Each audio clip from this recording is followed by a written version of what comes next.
Hello children, welcome back in Standard 8 English Medium, Subject English. Chapter 2, let me sum up. Children, we have discussed and read a story in our first video, in our first activity of this chapter is Golden Locks story, right? We have already read this story, King Golden Locks, in activity 1. Now we come to the activity 2. It was a very nice story about Golden Lock and his prince. Okay, hope आप लोगों को वो story बहुत अच्छी लगी होगी, आप लोगों ने रीड किया होगा तो. Now in this activity 2, children, in standard 6 you learned that many stories follow a common pattern or structure. बच्चों, हम लोगों ने स्टैंडर्ड 6 में ही ये ऑलरेडी सीख लिया था. 6-7 में भी हमने देखा था कि many stories follow a common pattern और स्ट्रक्चर. जो मैनी स्टोरीज रहती है, मतलब मोस्टली जो स्टोरीज है वो एक पैटर्न को फॉलो करती है, एक कॉमन पैटर्न, उसका एक स्ट्रक्चर होता है स्टोरी को आगे बढ़ाने का. In writing we talk about structure. Writing में इसको क्या कहते हैं? Structure. To describe the sequence of ideas. अब स्टोरी को आगे कैसे बढ़ाते जाए, वो सीक्वेंस वाइज आगे बढ़ती है, स्टेप बाय स्टेप. उसकी एक स्ट्रक्चर रहता है, पैटर्न रखते हैं, वो स्टेप बाय स्टेप किस तरह से आगे बढ़ती है स्टोरीज. हमें ये सीखना बहुत जरूरी है जब हम किसी स्टोरीज को राइट करते हैं, लिखते हैं, तो कि हम उसकी पैटर्न को फॉलो करें ताकि उसका इंटरेस्ट जो है वो कंटिन्यू रहे.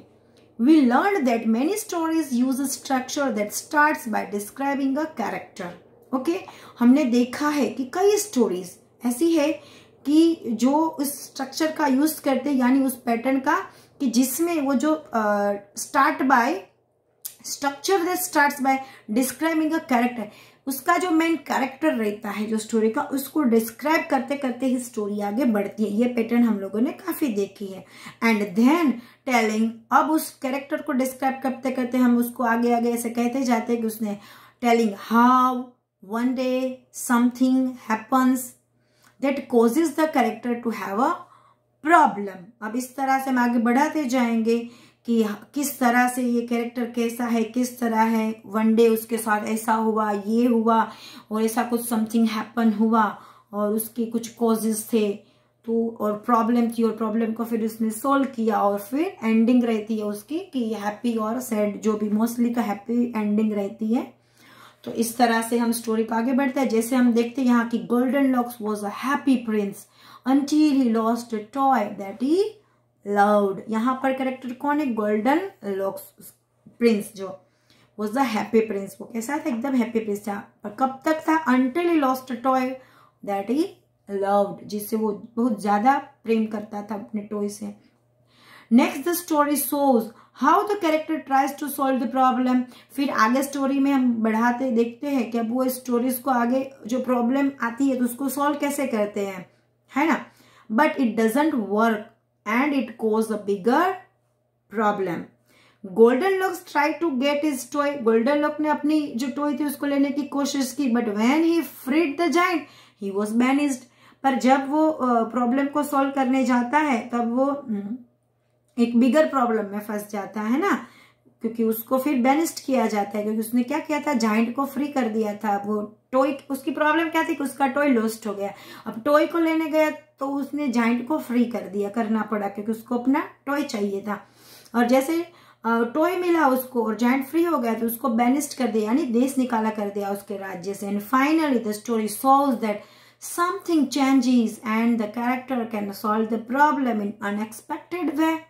और फिर हम देखते हैं कि ऐसा कुछ घटनाएं बनती है कि वो कैरेक्टर ही खुद जो मेन प्रॉब्लम रहती है स्टोरी की उसको सॉल्व कर देता है, और एक अनएक्सपेक्टेड वे, हम सोच भी नहीं सकते उस तरह से उसको सॉल्व कर देता है, और इस तरह से हमारी स्टोरी आगे एंड की तरफ बढ़ती है.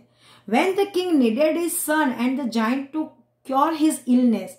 ओके, जिस तरह से जायंट ने उसकी इलनेस को क्योर किया, golden locks forgave his father, got the help of the giant, okay, and cured the king. उस किंग को ठीक किया उसने, गोल्डन लॉक्स ने जायंट की हेल्प लेके. Golden locks and his father were reunited, और फिर से वो एक हो गए. And golden locks become the prince once more. और फिर से एक बार वो प्रिंस बन गया। तो हमारी स्टोरी कहाँ से शुरू हुई थी? ये गोल्डन लॉक एक हैप्पी प्रिंस था, बट उसने अपना टॉय खो दिया था। फिर आगे आगे इस तरह से स्टोरी बढ़ती है कि वो टॉय को लेने गया, उसका प्रॉब्लम क्या थी, उसका टॉय गुम हो गया। अब उसको सॉल्व करने गया तो और दूसरी प्रॉब्लम में फंस गया वो, और उस प्रॉब्लम की वजह से उसको एक उसका रिजल्ट, उसकी इफेक्ट अलग होगी वो रिजल्ट। अगर वो जैसे अब इसी स्टोरी की बात करें तो उसने जायंट को फ्री किया तो उसको बेनिस्ट कर दिया। तो जो प्रॉब्लम उसको सोल्व करने जाते हैं तो उसके रिजल्ट भी अलग होते, कभी पॉजिटिव होते कभी नेगेटिव। यहाँ नेगेटिव था। जैसे कभी ऐसा होता है कि वो अगर वो पकड़ लेता जायंट का तो उसे इनाम भी मिलता। अब उसने छोड़ दिया था जायंट को तो उसको क्या मिला? पनिशमेंट मिली।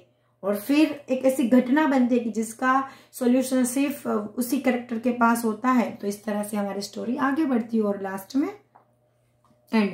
तो ये स्टोरी में इस तरह से, ये स्टोरी किस तरह से बढ़ी प्रिंस से एंड तक, इसी तरह से बच्चों the Tom Sawyer story has this structure. हमने हमारे फर्स्ट चैप्टर में टॉम सॉयर की स्टोरी हमने रीड की थी, राइट? तो ये भी उसी तरह से स्टोरी है, सेम स्ट्रक्चर उसमें भी फॉलो होता है। Work with a partner to look again at the strong desire, wise action from the adventures of Tom Sawyer by Mark Twain. Mark Twain की जो स्टोरी है ये स्ट्रॉन्ग डिजायर वाइज एक्शन की, एक बार फिर से आपको पैर में आपको रीड करनी है बच्चों, हेल्प ऑफ योर फ्रेंड्स और ब्रदर और sister, any with anyone. And आपको इस स्टोरी को इस पैटर्न के साथ देखना है और लिखना है। इस पैटर्न को किस तरह से, जैसे यहाँ पर हमें उसके पॉइंट दिए हैं कि one day something happen to our character that causes a problem. Okay, कि ऐसा कुछ ऐसा बनता है, हमारे जो मेन कैरेक्टर होता है स्टोरी के, उसके साथ कुछ ऐसे हैपन्स होता है and then causes a problem, और वो फिर उस प्रॉब्लम का कारण भी बनता है, उसी की वही प्रॉब्लम का। तो अब हमें यहाँ अगर हम इसका आंसर यहाँ लिखेंगे कि वो is the main character and what is his problem, main character क्या था और उसकी प्रॉब्लम क्या है, वो लिखेंगे तो हमारा पैराग्राफ बन जाएगा। जैसे कि हमारा मेन कैरेक्टर यहाँ पर क्या था, the main character of the story is Tom Sawyer. यहाँ का हमारा मेन कैरेक्टर क्या था, टॉम सॉयर था, राइट? हमने देखा था ना वो लड़का टॉम सॉयर, वो था। अब उसकी प्रॉब्लम क्या थी, तो he was given the task to painting the fence by his aunt Polly. Polly aunt ने उसको क्या टास्क दिया था, फेंस को पेंटिंग करने का। It was difficult for Tom to complete the fence as it was very long and high, और वो उसके लिए बहुत डिफिकल्ट था क्योंकि वो बहुत लॉन्ग और हाई था। उसकी प्रॉब्लम क्या थी, उसको एक टास्क दिया गया था पेंटिंग करने का, और ये जो फेंस थी वो बहुत लंबी और बड़ी थी और उसके लिए डिफिकल्ट था, ये उसकी प्रॉब्लम थी। Okay, problem. अब the character tries to solve the problem but it doesn't work, और वो वर्क नहीं कर पाया, वो करने चाहता था। उसकी प्रॉब्लम क्या थी कि वो ट्राई कर रहा था तो प्रॉब्लम को सॉल्व कर, बट डजंट वर्क, वो सॉल्व नहीं हो रही थी। Now second question, the character tries to solve the problem but doesn't work, जो उसका था। अब उसके पैराग्राफ में हम क्या लिखेंगे, how did Tom first try to solve the problem, उसने पहले क्या सॉल्यूशन निकाला प्रॉब्लम को सॉल्व करने के, व्हाई डिडंट इट वर्क, और वो वर्क क्यों नहीं हुआ, क्योंकि उसने क्या किया था, Tom persuaded Jim to do the task of painting the fence.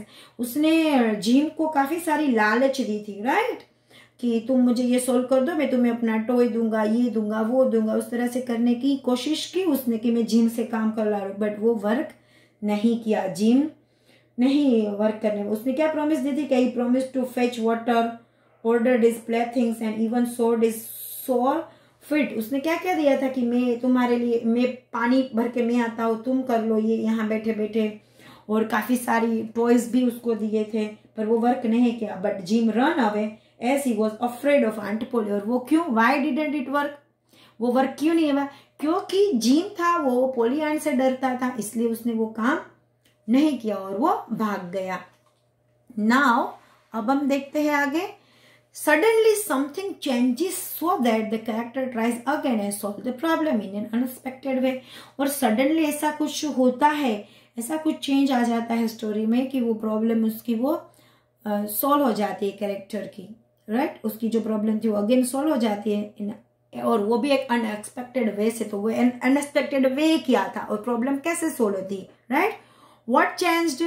So that Tom could solve the problem. अब ऐसा क्या चेंज होता है कि टॉम जो है वो प्रॉब्लम को सोल्व कर लेता है, और वो भी एक अनएक्सपेक्टेड वे हमें डालना है यहाँ पर, okay, as a regular way नहीं। And how did he solve it, और उसने किस तरह से इसको सॉल्व किया। अब अगर इसका आंसर हम यहाँ लिखे कि Tom persuaded Jim to do painting for him but he run away. Tom ने जिम को बोला था करने के लिए, उसको लालच दी थी, वो भाग गया, नहीं किया, वो टॉम से डर रहा था। एट दैट टाइम, अब हमने किस तरह से स्टोरी को बढ़ाते हैं देखिए बच्चों। जैसे स्टोरी शुरू होती है तो वन डे समथिंग करके, और फिर इसको किस तरह से हम करते हैं कि एट दैट टाइम, जब वो वर्क नहीं किया तो दूसरा जो मेन हमारा आइडिया था वो किस तरह से वर्क किया, तो at that time a brilliant idea came into his mind. Tom convinced his friends that painting the fence was a great pleasure and even made them understand that to paint the fence to perfectly and there was no one boy who could do it well. उसने पहले अपने friend को कहा, right, कि इसको करने के लिए। and thus Tom created interest among his friends. उसने क्या किया, जैसे आपको पता है वो स्टोरी का कि उसका फ्रेंड जैसे उसके नजदीक आ रहा था तो वो इतना इंटरेस्टिंगली उसको पेंट कराते कि उसको फ्रेंड को लगा कि अरे इसी का काम, मतलब कि उसका काम सबसे इम्पोर्टेंट है और वो एकदम हायर लेवल का काम कर रहा है, it is a very important subject. इस तरह से वो खुद को इतना इंपॉर्टेंस देके काम कर रहा था। तो टॉम ने इस तरह से इंटरेस्ट उसके अंदर क्रिएट किया। उस फ्रेंड को लगा कि मैं तो वेस्ट कर रहा हूँ अपना टाइम और ये देखो कितना अच्छा काम कर रहा है, वो काम को उसने इतना वैल्यू दे दी। And he got many playthings from his friends as a privilege of painting the fence. और फिर जैसे जैसे उसके दूसरे दोस्त आते रहे उसने उसको लालच दी, जैसे पहले को दिया था, लालच दी थी ना चीज देने की, प्लेथिंग्स अपने टॉयज देने की, दे के उनको फिर वो पूरा करवा लिया। thus even without any hard work by himself the entire fence was painted thrice। और कुछ भी उसको हार्ड वर्क के बगैर वो पूरी फेंस थी वो 3 times पेंट हो गई। Tom was relaxed under a tree and must a man और a boy will desire something if it is not easy to get. ये उसका मैन था, राइट। तो ये हमने स्टोरी में देखा बच्चों। नाउ अब हमने new words I learn in this activity. इस एक्टिविटी में आपने क्या नए वर्ड सीखे बच्चों। जैसे मेन वर्ड था हमारा स्ट्रक्चर। क्या था हमारा स्ट्रक्चर, एक नया वर्ड था। What is the spelling of structure, STRUCTURE। Structure यानी एक अरेंज्ड पार्ट ऑफ सिस्टम और systematic way, it is called a structure. And sequence, sequence ACQUENCE, sequence का मतलब होता है ऑर्डर्ड और सीरीज, राइट। एंड थर्ड हमने देखा परस्यूएडेड, PERSUADED, परस्यूएडेड मतलब कन्विंस्ड करना, इन्फ्लुएंस्ड मिलाना। और एक हमने सीखा परफेक्शन, PERFECTION, परफेक्शन। तो यहाँ हमने इस एक्टिविटीज में 4 नए वर्ड सीखे, structure, sequence, persuaded and perfections. Okay children, now let's come to the next activity. The next activity is activity 3. The story about Tom Sawyer had a few question tags in it. Okay, Tom Sawyer की जो story थी उसमें कुछ question tag थे। Ben said, "Hello, you must word. Must you?" The must you is a tag. Question tag कहते हैं must you. Tom turned suddenly. Oh Ben, it's you, is it? I did not see you. Right children? So now read the following sentences and note the tense in which the verbs are given and the use of question tags at the end of each sentences. अब हमें sentence यहाँ हमें कुछ नीचे दिए उसको read करना है एंड उसके अंदर जो which the verbs are given वो कौन से टेंस में है वो देखना है और क्वेश्चन टेग का किस तरह से यूज किया है वो हमें यहाँ देखना है। So read the following sentences. The first is he was singing happily, wasn't he. अब देखिए ही वॉज सिंगिंग हैप्पीली, ये कौन से टेंस में है, हमारे पास्ट कंटिन्यू टेंस है, वॉज और ING वाला वर्ब है, तो पास्ट कंटिन्यू टेंस है। अब wasn't he, ये हुआ उसका क्वेश्चन टैग। इसको क्या कहेंगे हम? wasn't he। जो शॉर्ट में हम बनाते उसको कहते question tag. wasn't he, was not he, इस तरह से। तो अब इसका पूरा सेंटेंस कैसे बनेगा? he was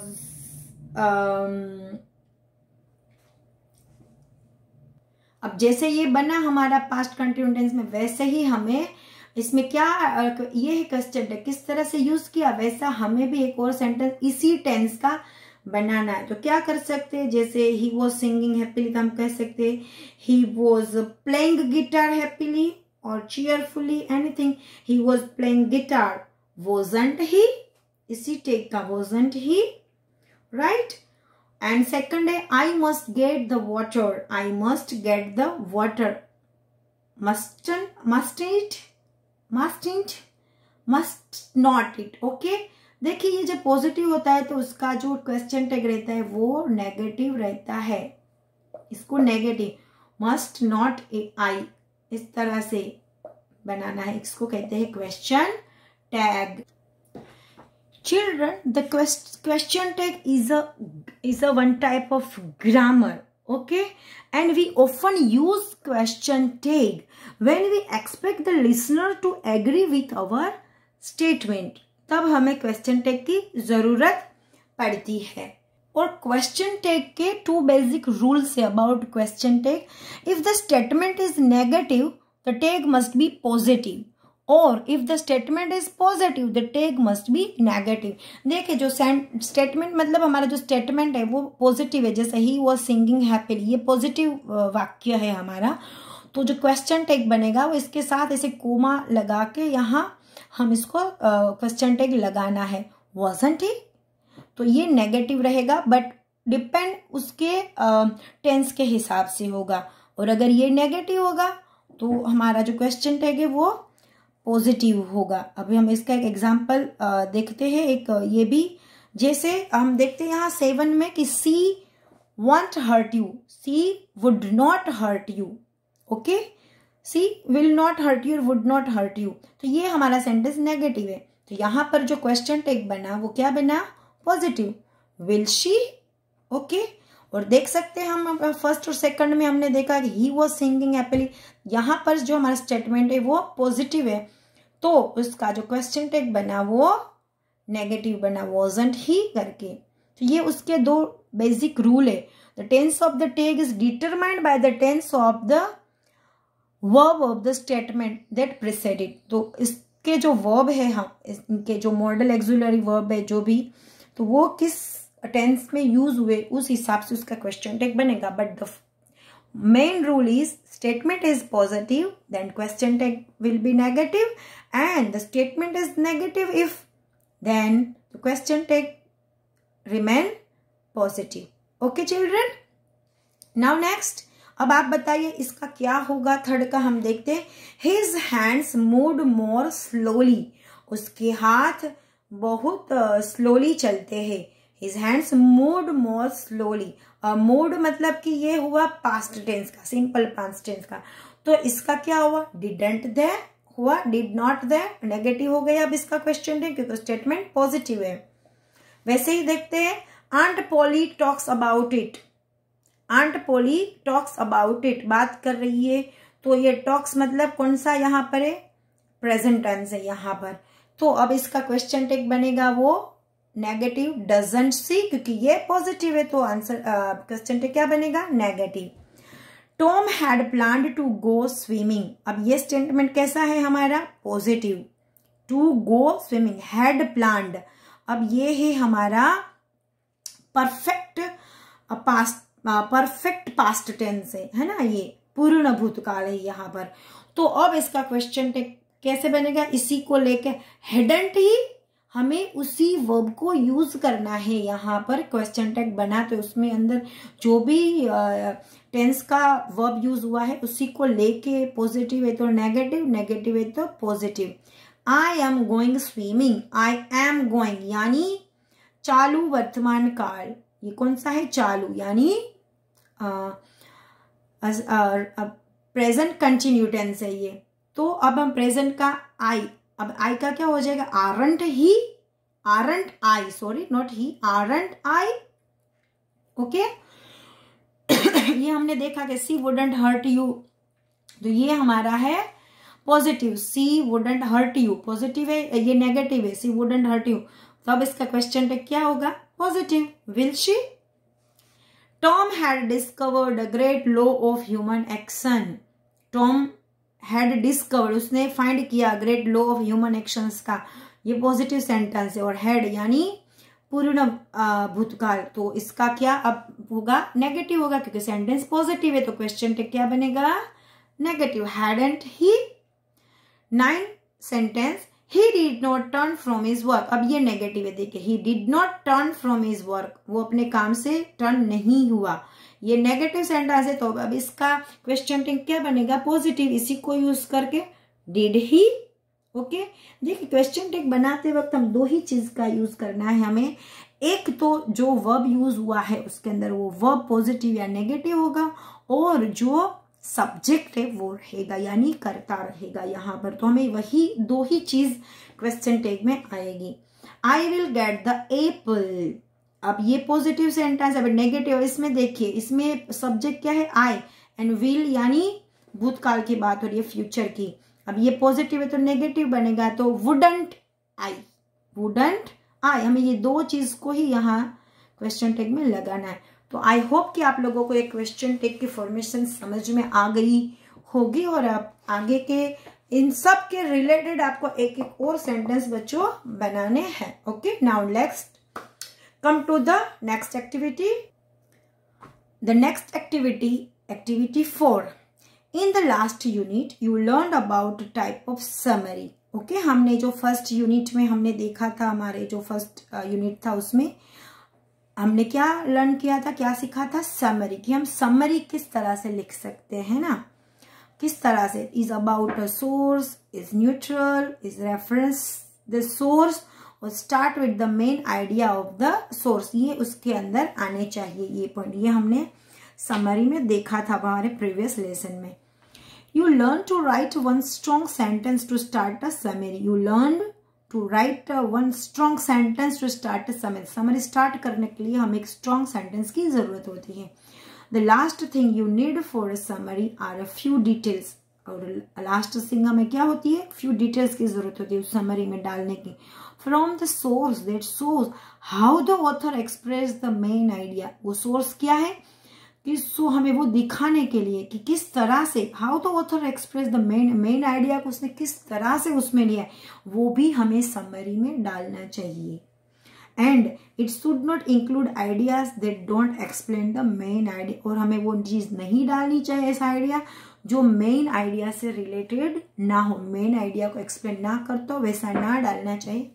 ये हमने सीखा था फर्स्ट यूनिट में, राइट। समरी कैसे लिखी जाती है। Read the summary of O. Henry's story after 20 years. हमने पढ़ी थी ये summary पहले फर्स्ट चैप्टर में। While reading, notice that the summary is one summary क्या is about the source.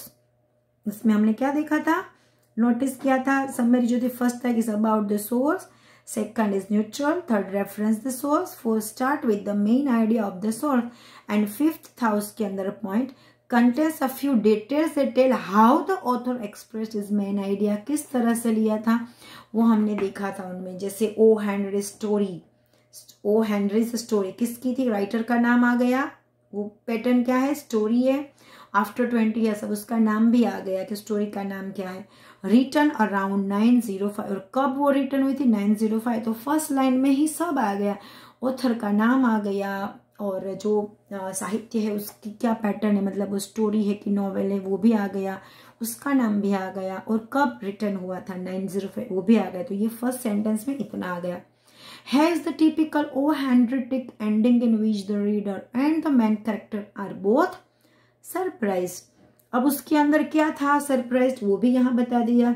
The story begins with a conversation between policeman and man who is waiting outside a restaurant for a man he hasn't seen in 20 years. जिसको 20 years से नहीं देखा था उस इंसान की, वो पुलिसमैन एंड मैन बात कर रहे थे और वो मैन उसकी वेट कर रहा था। ये उसका सोर्स था, main source. Reference the source आ गया कि मेन स्टोरी का रेफरेंस क्या था कि स्टोरी स्टार्ट हो रही थी एक पुलिसमैन और मैन के साथ कि वो एक रेस्टोरेंट के बाहर एक मैन इंतजार कर रहा था किसका, कि जिसको उसने 25 साल से नहीं देखा।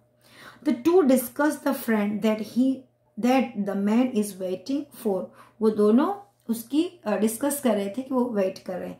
The policeman recognise the man as a wanted criminal.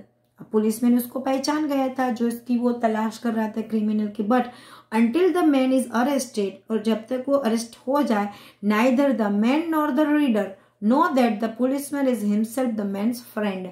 और जब तक वो अरेस्ट ना हो जाए तब तक ना तो वो मैन जानता था कि ये जो the reader know that the policeman is himself और द मैन्स फ्रेंड, कि दोनों मतलब जो जिसको फाइंड कर रहा था वो वही है और ये दोनों फ्रेंड है, वो दोनों में से कोई जानता नहीं था।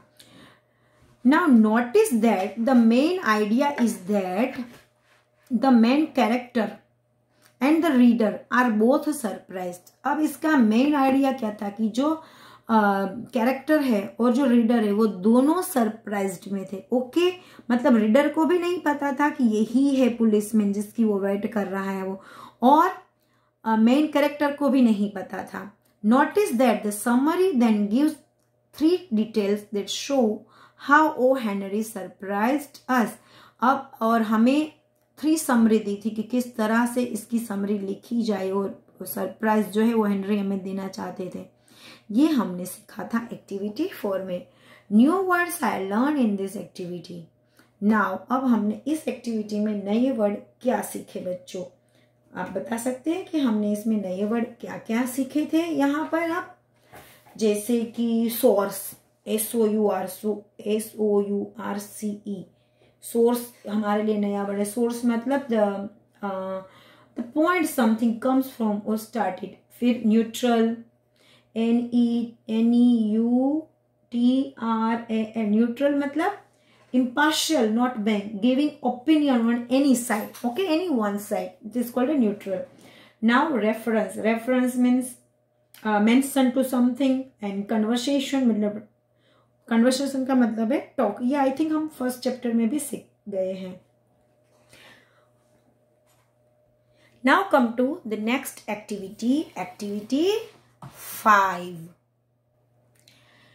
In this activity and the summary of after 20 years की जो हमने activity 4 में देखा, जो summary in activity 4, notice how the detailed sentences help to show how Henry expressed his main idea. Okay, उस main idea को किस तरह से लिया वो हमने नोटिस किया ना, और नोटिस कीजिए उसको, देखिए और हमें वो सीखना है वो पैटर्न को। They tell exactly how O. Henry surprised both the main character and the reader. आप वो बताइए कि उसने वो किस तरह से, टेल एग्जैक्टली कि ओ हेनरी जो राइटर है उसने किस तरह से मेन कैरेक्टर को और रीडर को, रीडर मतलब हम जो पढ़ने वाले हैं उन सबको किस तरह से वो सरप्राइज किया, वो उसकी वो पैटर्न क्या है, कैसे वो सरप्राइज किया दोनों को। The sentences in the summary that give detail show ways that the author of the source expressed the main idea. उसका वो main idea था। Example के लिए देखिए कि if Shakespeare's theme is the main idea of Romeo and Juliet, the summary's details will be the details that help to create that theme. If a newspaper article's main idea is that India will solve a problem, the details in the summary will be the details that tell how India will solve the problem. अब detail क्या है कि वो किस तरह से solve किया, वो उसकी मेन डिटेल है। तो उस इंटरेस्ट को जारी रखते हुए उस सोर्स को किस तरह से समरी में डालना है वो मेन पैटर्न है। Now look at the details in the summary. अब समरी की डिटेल में हम जरा देखते हैं।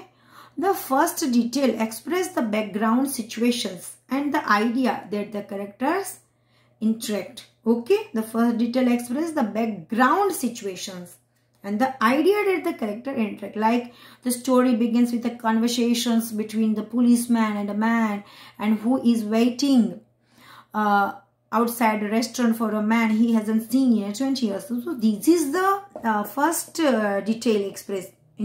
ये एक बैकग्राउंड सिचुएशन है उनकी। And the second detail let you know that the character does not know the policeman is his friend and show why the reader does not know it either. Right. Second में हमने ये देखा कि the two discuss the friend that the man is waiting for, दोनों discuss कर रहे थे, उस जिसकी वो वेट कर रहे थे उसी मैन की दोनों डिस्कस कर रहे थे। And the third detail tells what happens in the end and shows how the surprise appeared in the story, last में किस तरह से थर्ड डिटेल वो हमें दिखा दे। The policeman recognise the man, अब पुलिसमैन रिकॉग्नाइज कर लेता है एज अ वांटेड क्रिमिनल है, वो क्रिमिनल है, but until the man is arrested, और जब तक वो इंसान पकड़ में नहीं आया, neither the man nor the reader know that the policeman is himself the man's friend, और तब तक हमें ना ही उस मैन को पता चला ना ही रीडर को कि पुलिसमैन ही उसका फ्रेंड, ये यही उसका सस्पेंस स्टोरी है। Right children, so in unit 1 you wrote a sentence telling Mark Twain's main idea in strong desire via section. What is it? उसका क्या था main idea? And you find at least 3 details in the Tom Sawyer story that help Mark Twain express his main idea. Write more details if you think you need them. अब हमें इसी तरह से ये तीनों एस्पेक्ट्स पर सोचते हुए देखना है कि जो स्ट्रॉन्ग डिजायर स्टोरी थी उसमें से उसका मेन आइडिया क्या था, और at least 3 details of Tom Sawyer की हमें यहाँ पर लिखनी है, उसके मेन आइडियाज की। Okay children, now next come to the next activity. Next activity we will discuss in our next video. Till then bye bye and keep reading. We have completed here the activity 5.